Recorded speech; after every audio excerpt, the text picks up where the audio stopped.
મહેસાણાથી સમાચાર વિજાપુર તાલુકામાં યુવકની હત્યા કરવામાં આવી।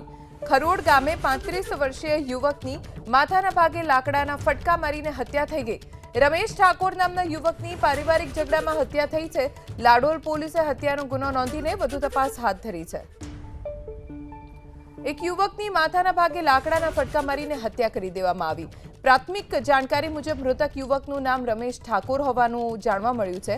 સાથે એ પણ જાણકારી મળી છે કે આ પારિવારિક ઝઘડો હતો જેના કારણે યુવકની હત્યા થઈ ગઈ। ખરોડ ગામે 35 વર્ષીય યુવકની માથાના ભાગે લાકડાના ફટકા મારીને હત્યા થઈ ગઈ।